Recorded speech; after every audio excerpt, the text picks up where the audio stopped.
ಈಗ ಎಷ್ಟು ಫಿಲ್ಮ್ ಆಯಿತು ವೆಂಕಟೇಶ್?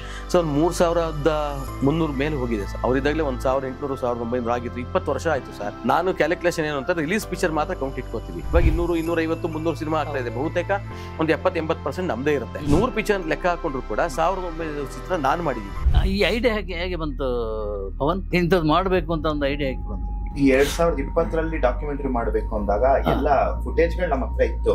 ಅದೇ ವಿಡಿಯೋ ಸಂಬಂಧಪಟ್ಟಿದ್ದು ಏನಿರಲಿಲ್ಲ. ತಾತನ ಬಗ್ಗೆ ಏನಾರ ಮಾಡ್ಬೇಕು ಅಂದಾಗ ಒಂದು 5 ತಿಂಗಳು ಅದಕ್ಕೆ ಅಂತ ತಗೊಂಡು ನಿಮ್ಮ ಸಂಘ ಇದೆಯಲ್ಲ? ಇದೆ ಸರ್. ಅದು ಹೇಗಿದೆ? ಅದೇ ಕನ್ನಡ ಚಲನಚಿತ್ರ ಪ್ರಚಾರಕರ್ತರ ಸಂಘ ಅಂತೇಳಿ ಅವಾಗ ನಮ್ಮ ಸುರಿಂದ ಅವರನ್ನೇ ಪ್ರೆಸಿಡೆಂಟ್ ಆಗಿದ್ರು. ಒಂದಷ್ಟು ವರ್ಷ ಆಗಿದ್ರು. ಸಂಘ ಇದೆ ಸರ್. ಒಂದು ಆಕ್ಟಿವ್ ಆಗಿ ಮಾಡ್ತಾ ಇದೀವಿ. ಬೇರೆ ಆಕ್ಟಿವಿಟೀಸ್ ಎಲ್ಲ ಏನು ಮಾಡಕ್ ಆಗ್ತಾ ಇಲ್ಲ. ಬಟ್ ನಮ್ಮಲ್ಲೇ ಒಂದು ಬೇರೆ ಈಗಿನ ಬಂದಿರೋ ಪಿಯರ್ಗಳನ್ನ ಒಳಗೊಂಡು ಇಲ್ಲೂ ಕೂಡ ಅನಾನುಕೂಲ ಆಗದಿರೋಂಗೆ ಅವ್ಯವಸ್ಥೆ ಆಗದಿರೋ ತರ ಮಾಡ್ಕೊಂಡು ಹೋಗಕ್ಕೆ ಒಂದು ಸಂಘ ಅಂತ ಮಾಡ್ಕೊಂಡಿದೀವಿ ಸರ್. ಆಗ್ಲೇ ಹೇಳಿ ಕೊಟ್ಟಿದ್ದೆ ಹೀರೋ ಆಗಬಾರ್ದು ಅಂತ.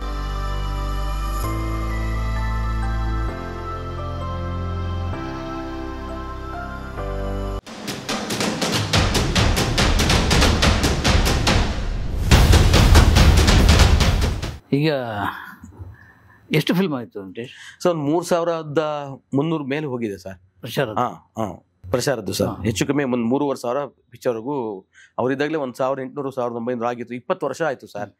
ನಾನು ಕ್ಯಾಲ್ಕುಲೇಷನ್ ಏನು ಅಂತ ರಿಲೀಸ್ ಪಿಕ್ಚರ್ ಮಾತ್ರ ಕೌಂಟ್ ಇಟ್ಕೋತೀವಿ. 20 ವರ್ಷದಿಂದ ಬರೀ 100 ಪಿಕ್ಚರ್ ನಮ್ದು ರಿಲೀಸ್ ಆಗಿದೆ ಅಂತಂದ್ರೆ ಇವಾಗ 200 250 300 ಸಿನಿಮಾ ಆಗ್ತಾ ಇದೆ. ಬಹುತೇಕ ಒಂದು 70-80% ನಮ್ದೇ ಇರುತ್ತೆ. 100 ಪಿಕ್ಚರ್ ಲೆಕ್ಕ ಹಾಕೊಂಡ್ರು ಕೂಡ 1900 ಚಿತ್ರ ನಾನು ಮಾಡಿದ್ದೀನಿ. ನಮ್ಮ ಅಂಕಲ್ ಇದ್ದಾಗಲೇ ಒಂದು 1800 1700 ಆಗಿತ್ತು. ಒಂದು 3,500 ಸಿನಿಮಾ ಅಂತೂ ಹೆಚ್ಚು ಕಮ್ಮಿ ಆ ಘಟ್ಟದಲ್ಲಿ ಬರ್ತಾ ಇದೆ ಸರ್. ಈ ಕತೆ ಎಲ್ಲ ಗೊತ್ತಿತ್ತಾ? ಎಲ್ಲ ಗೊತ್ತಿದೆ. ಗೊತ್ತಿರಬೇಕು. ಯಾಕಂದ್ರೆ ಮುಂದೆ ಇದೇ ಫೀಲ್ಡಲ್ಲಿ ಮುಂದೆ ಹೋಗ್ತಾ ಇರುವಾಗ ಅದು ಹಿಂದಿನ ಇದು ಆಗ ಮಾತಾಡ್ತಾ ಇರುವಾಗ ಒಂದು ಅಳು ಬಂತು ವೆಂಕಟೇಶ್.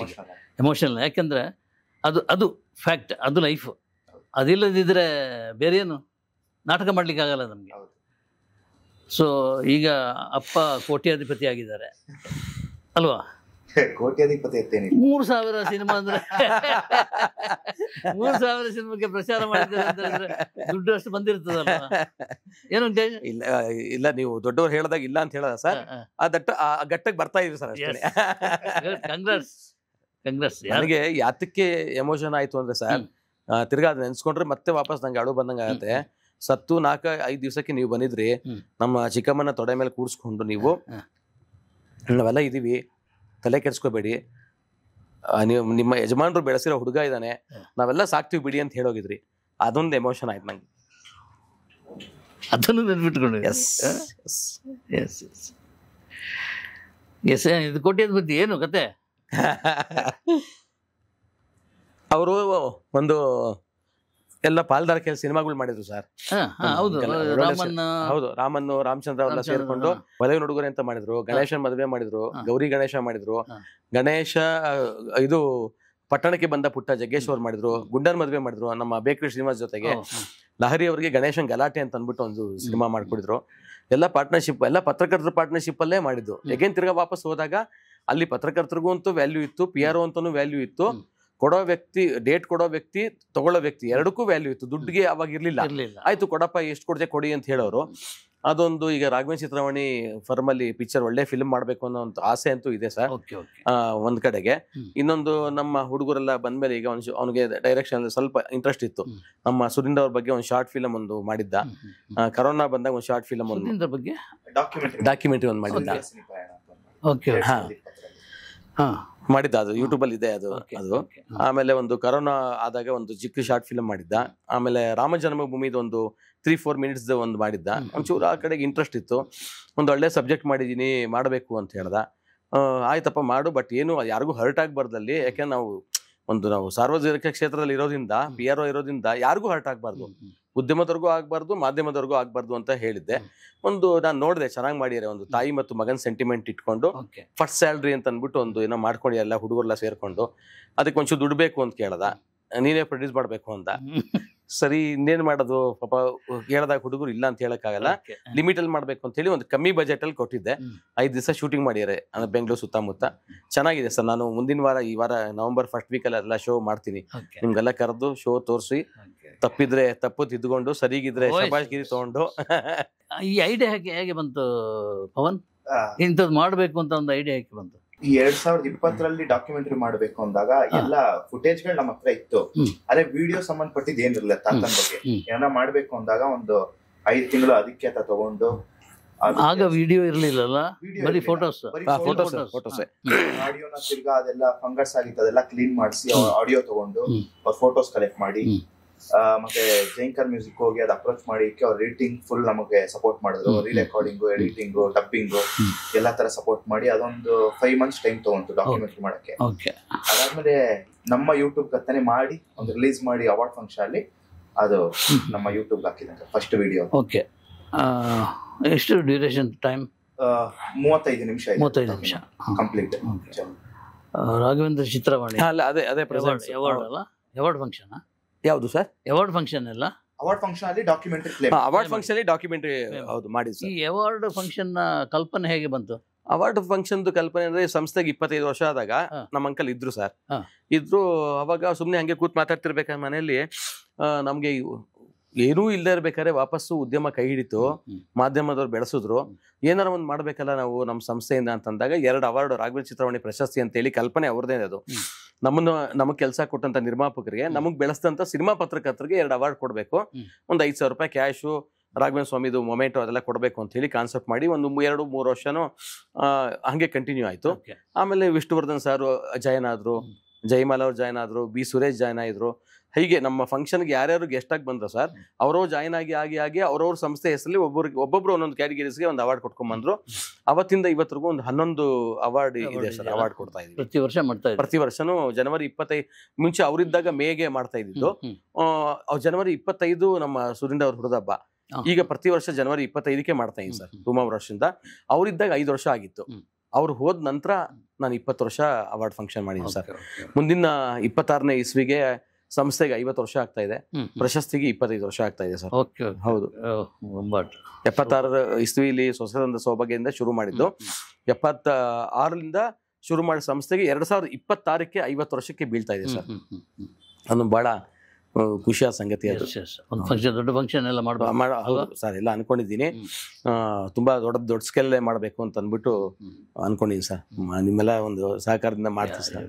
ಈ ಪ್ರೊಡ್ಯೂಸರ್ ದುಡ್ಡು ಕೊಡಲ್ಲ ಅಂತ ಒಂದು ಕಂಪ್ಲೇಂಟ್ ಇದೆಯಲ್ಲ, ಅದು ಆಗ ಅಂತೂ ಸಿಕ್ಕಾಪಟ್ಟೆ ಇತ್ತು. ಅವ್ರು ಕೊಟ್ಟಿದ್ದಷ್ಟು ತಗೊಂಡು ಸುಧೀಂದ್ರ ಜೀವನ ಮಾಡ್ತಾ ಇದ್ದಿದ್ದು ಹಾಗೆ ನಾವು ನೋಡಿದ್ವಿ. ಹೌದು ಹೌದು. ಈಗ ಹೇಗಿದೆ ಪರಿಸ್ಥಿತಿ? ಇಲ್ಲ ಸರ್, ಇವಾಗ ಬದಲಾಗಿದೆ. ತೀರಾ ಪಾಪ ಕೊಡದೆ ಅಲ್ಲ, ಹಾಗೆ ಹೇಳಿದ್ರೆ ಅವರು ಗಲಾಟೆ ಮಾಡ್ತಾರೆ ಅಂತ ಹೇಳಿ. ಇಲ್ಲ ಸರ್, ಇಲ್ಲ ಆತರ ಇಲ್ಲ. ಆಗ ನಮಗೆ ಏನಿತ್ತು, ಒಂದು 1000 ಲೆಕ್ಕದಲ್ಲಿ ಇತ್ತು ಸರ್, ಇವತ್ತು ಲಕ್ಷ ಲೆಕ್ಕದಲ್ಲಿ ದಾಟಿದೆ ಅದು. ಅದೇ ತರನೇ ಪ್ರಚಾರದ್ದು ವಿನ್ಯಾಸ ಕೂಡ ಚೇಂಜ್ ಆಗಿದೆ. ಆಗ ಬರೀ ಪ್ರಿಂಟ್ ಮೀಡಿಯಾ ಇತ್ತು, ಆಗ ಅಲ್ಪ ಸಂಭಾವನೆ ಕೊಡ್ತಾ ಇದ್ರು. ಆಮೇಲೆ ಎಲೆಕ್ಟ್ರಾನಿಕ್ ಮೀಡಿಯಾ ಬಂತು, ಆಮೇಲೆ ಸೋಷಿಯಲ್ ಮೀಡಿಯಾ ಬಂತು, ವೆಬ್ ಸೈಟ್ಸ್ ಎಲ್ಲ ಬಂತು. ಈಗ ಆ ಥರದ್ದು ಯಾರು ತುಂಬಾನೇ ಮೋಸ ಮಾಡಿಬಿಟ್ರು ಇಲ್ವೇ ಇಲ್ಲ ಅಂತ ಆ ಥರ ಯಾರು ಇಲ್ಲ ಸರ್. ಕಡೆ ಟೈಮಲ್ಲಿ ಪಾಪ ಏನೋ ಒಂದು ಇನ್ಸ್ಟಾಲ್ಮೆಂಟ್ ಕೊಡೋದಿರುತ್ತೆ, ಪಿಕ್ಚರ್ ಫ್ಲಾಪ್ ಆಗ್ಬಿಡುತ್ತೆ. ಕೇಳ್ಕೊತಾರೆ ಕೆಲವರು, ಸರ್ ಏನೋ ಈ ಥರ ಆಗೋಯ್ತು ಸರ್, ನೆಕ್ಸ್ಟ್ ಸಿನಿಮಾಲ್ ಕೇಳ್ಕೊಡ್ತೀವಿ ಅಂತ ಹೇಳ್ತಾರೆ. ಆ ಥರ ಕೊಟ್ಟವರು ಇದ್ದಾರೆ, ಕೊಡದೇ ಇರೋರು ಇದ್ದಾರೆ ಸರ್. ಜೊತೆಗೆ ಬಾಳ್ಕೊಂಡು ಹೋಗ್ಬೇಕು ಅಷ್ಟೇನೆ. ನನಗೆ ಜನಾರ್ದನ್ ಹೋಟೆಲ್ ಜ್ಞಾಪಕ ಆಗ್ತದೆ. ಹೌದು, ಚಿ ಉದಯಶಂಕರ್ ಹೌದು ಇರುವಾಗ ಅವ್ರನ್ನ ಮಾತಾಡ್ಸಕ್ಕೆ ಹೋದಾಗ ದಿಂಬಿಂದ ರಾಶಿ ಬೌನ್ಸ್ಡ್ ಚೆಕ್. ಹೌದು, ನಮ್ಮಲ್ಲೂ ಇದೆ ಸರ್, ನಮ್ಮಲ್ಲೂ ಸುಮಾರು ಇದೆ. ನೆನಪಿಗೆ ಇಟ್ಕೊಂಡಿದ್ದೀನಿ ಅಷ್ಟೇ ಸರ್. ಸುಮಾರು ಇದೆ. ಅದು ಲೆಕ್ಕ ಹಾಕಿದ್ರೆ ಇಷ್ಟ ಖಂಡಿತ ಲಕ್ಷ ಕೋಟಿ ಬರುತ್ತೆ ಅದು ಅಲ್ವಾ? ಹೌದೌದು. ನಮ್ಮ ಅಂಕಲ್ಗೆ ಅವಾಗ ಡಿ.ವಿ. ಸುನೀಲ್ ಅಂತ ಬರ್ಕೊಟ್ರೆ ಚೆಕ್ ಇನ್ನ ಇಟ್ಕೊಂಡಿನಿ ನಾನು. 3,000 5,000 ಆ ಚೆಕ್ಗಳೇ ಬೌನ್ಸ್ ಆಗಿದೆ. ಅಂದ್ರೆ ಪಾಪ ಉದ್ದೇಶಪೂರ್ವಕವಾಗಿ ಇರಲ್ಲ ಸರ್, ಏನೋ ಅನಾನುಕೂಲ ಆಗಿರುತ್ತೆ ಪಾಪ. ದುಡ್ಡು ಬಂದಿರಲ್ಲ, ಪಿಕ್ಚರ್ ಓಡಿರಲ್ಲ, ಕೊಡಬಾರ್ದು ಅನ್ನೋ ಉದ್ದೇಶ ಇರಲಿಲ್ಲ. ಕೊಡಬಾರ್ದು ಅನ್ನೋ ಉದ್ದೇಶ ಇದ್ದಿತ್ತು ಅಂದ್ರೆ ನಂಗೆ ಸಿನಿಮಾ ಕೆಲಸನೇ ಕೊಡ್ತಿರ್ಲಿಲ್ಲ. ಅನಿವಾರ್ಯ ಅಷ್ಟೇ ಸರ್. ಬಟ್ ಏನು ಅಂತ ನಾವು ದೂಷಕ್ಕಾಗಲ್ಲ ಸರ್, ಯಾಕಂದ್ರೆ ಅಲ್ಲೇ ಹೊಂದಾಣಿಕೆ ಮಾಡ್ಕೊಂಡು ಹೋಗ್ಬೇಕು. ಕರೆದು ಕೆಲಸ ಕೊಟ್ಟಿರ್ತಾರೆ, ದುಡ್ಡು ಕೊಟ್ಟಿರ್ತಾರೆ, ಯಾವುದೋ 1-2 ಇನ್ಸ್ಟಾಲ್ಮೆಂಟ್ ಕೊಡಕ್ ಆಗಿರಲ್ಲ, ಅಡ್ಜಸ್ಟ್ ಮಾಡ್ಕೊಂಡು ಹೋಗ್ಬೇಕಾಗತ್ತೆ. ಹಂಗಾಗಿದೆ. ನಿಮ್ಮ ಸಂಘ ಇದೆಯಲ್ಲ? ಇದೆ ಸರ್, ಇದೆ. ಅದು ಹೇಗಿದೆ? ಪ್ರಚಾರಕರ್ತ ಸಂಘ ಅಂತಿದೆ. ಅದೇ ಕನ್ನಡ ಚಲನಚಿತ್ರ ಪ್ರಚಾರಕರ್ತ ಸಂಘ ಅಂತ ಹೇಳಿ. ಅವಾಗ ನಮ್ಮ ಸುರಿಂದ ಅವರನ್ನೇ ಪ್ರೆಸಿಡೆಂಟ್ ಆಗಿದ್ರು, ಒಂದಷ್ಟು ವರ್ಷ ಆಗಿದ್ರು. ಅದಾದ್ಮೇಲೆ ಈಗ ನಾಗೇಂದ್ರ ಅವರು ಅದಕ್ಕೆ ಪ್ರೆಸಿಡೆಂಟ್ ಆಗಿದ್ದಾರೆ. ನಾನು ಸೆಕ್ರೆಟರಿಯಾಗಿ ಕೆಲಸ ಮಾಡ್ತಾ ಇದ್ದೀನಿ. ಸಂಘ ಇದೆ ಸರ್, ಒಂದು ಆಕ್ಟಿವ್ ಆಗಿ ಮಾಡ್ತಾ ಇದೀವಿ. ಬೇರೆ ಆಕ್ಟಿವಿಟೀಸ್ ಎಲ್ಲ ಏನು ಮಾಡಕ್ ಆಗ್ತಾ ಇಲ್ಲ.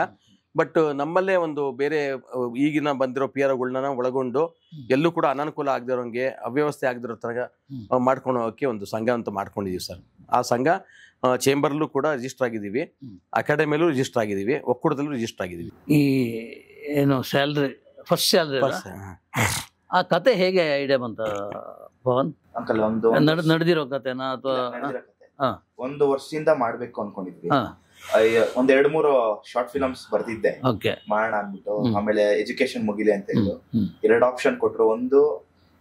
ಒಂದು ಆಪ್ಷನ್ ನಮ್ದೇ ಕಂಪ್ನಿ ಇದೆ ವರ್ಕ್ ಮಾಡಕ್ಕೆ, ಇನ್ನೊಂದು ಹೊರ್ಗಡೆಗೆ ಕಂಪ್ನಿ ವರ್ಕ್ ಮಾಡಕ್ಕೆ. ಹೊರ್ಗಡೆನೂ ಸಿಕ್ಕಿತ್ತು, ನಮ್ದೇ ಕಂಪ್ನಿ ಇದೆಯಲ್ಲ ಅನ್ಬಿಟ್ಟು ನಾ ಇಲ್ಲೇ ವರ್ಕ್ ಮಾಡಕ್ಕೆ ಒಂದು 2 years ಇಂದ ಇಲ್ಲಿ ಶುರು ಮಾಡಿದೆ.